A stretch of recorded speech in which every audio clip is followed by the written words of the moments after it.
ഇടുക്കിയിൽ നിന്ന് പോലീസിനെതിരെ ഒരു ആരോപണം വരികയാണ്. വൃത്തികെട്ട കഥകളിലേക്ക് ഇടുക്കി തൊടുപുഴയിൽ ഓട്ടോ ഡ്രൈവറെ പോലീസ് ഉദ്യോഗസ്ഥർ മർദ്ദിച്ചെന്നാണ് പരാതി.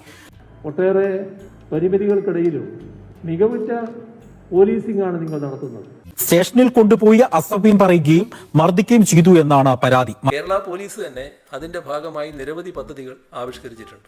ഇവിടെ പോലീസ് സ്റ്റേഷന് സമീപത്തെ ഓട്ടോ സ്റ്റാൻഡിൽ ഓട്ടോ പാർക്ക് ചെയ്യുന്നതിനിടയിൽ യൂണിഫോമിൽ ഇല്ലാതിരുന്ന 2 പോലീസുകാർ സലീമിന്റെ വാഹനത്തിൽ അടിച്ചു. അവരെ ഏൽപ്പിച്ചൊരു ചുമതലയാണ്. ആ ചുമതലയുടെ ഭാഗമായി സ്തുത്യർഹമായി അവരത് നിർവഹിക്കുന്നുവെന്നാണ് നാം കണ്ടിട്ടുള്ളത്. ഇത് സലീം ചോദ്യം ചെയ്തതിനെ തുടർന്ന് ഉദ്യോഗസ്ഥരുമായി വാക്കുതർക്കമുണ്ടായി.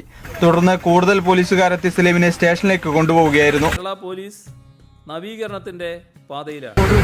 സ്റ്റേഷനിൽ വെച്ച് ഉദ്യോഗസ്ഥർ അസഭ്യം പറയുകയും ജനനേന്ദ്രിയത്തിൽ കുത്തിപ്പിടിച്ച് മർദ്ദിക്കുകയും ചെയ്തു എന്നാണ് പരാതി. അതിന്റെ പിന്നാലെയുള്ള ചില വാക്കുകളും വരും. അതെന്താണെന്ന് നിങ്ങൾ ഊഹിച്ചാൽ മതി. ഇയാളുടെ നേരെ ഈ സമയം ഇവർ മദ്യപിച്ചിട്ടുണ്ടായിരുന്നു എന്നും സലീം പറയുന്നു.